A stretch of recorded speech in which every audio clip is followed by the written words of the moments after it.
of times people don't even vote for bond elections for HISD. Why in the world would they vote for a tax for a sewage line that they're not even, Yeah, they're not going to see the fruits of that benefit anytime soon? The irony of this is that the promoters of Prop 1 are trying to tell people there will be no tax. Well, that's true. There is no tax. It's a fee. It's a fee, which is worse. But it is the same as a tax, perhaps worse, because we don't get to vote on it.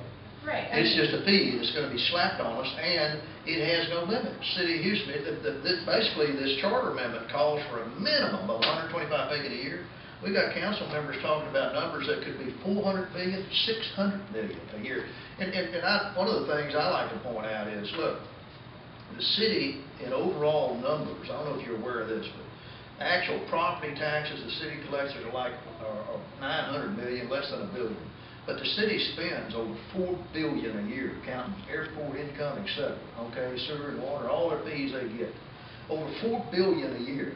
Okay, do you think we could find 5% savings?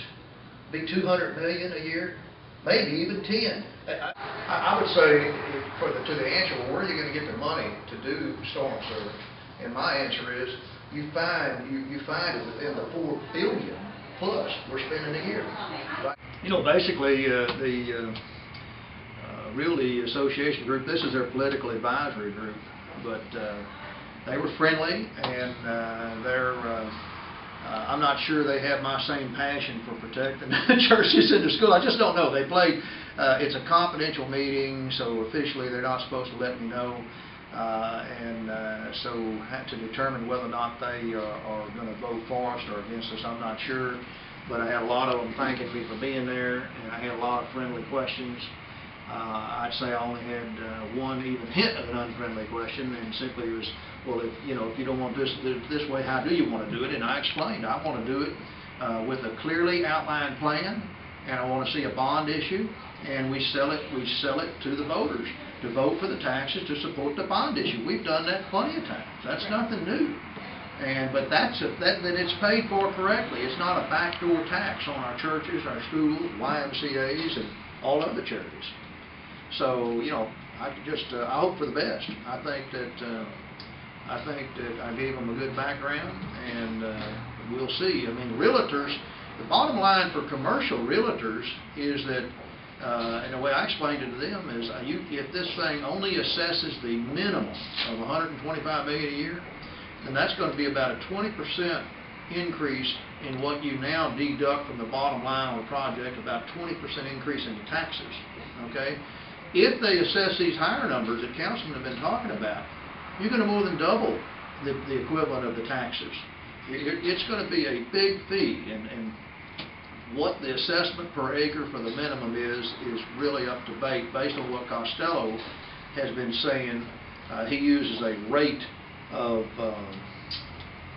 0.0325 per square foot per year. That comes to $1,400 a year per acre for the minimum. So there's just a lot of confusion. I'm anxious to see what the mayor is going to say this week. The mayor is supposed to come out and define exactly how this will be assessed, what everyone will have to pay. And how they will do that, I don't know.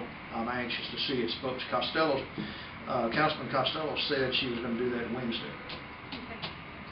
So, when you mentioned the schools to the group here, did nobody realize that we would be double taxed through HISD and through our property? The point of the double taxation, I should have mentioned that myself. I didn't point that out. I did mention the fact that Aldine, Spring Branch, and HISD will be paying this fee, and that certainly is a double taxation. Good point. Yes, and there's no representation for that taxation. Right. I guess I wonder if the city is going to assess itself for its public works department. I don't know. City Hall. I guess so. The mayor says there will be no exceptions.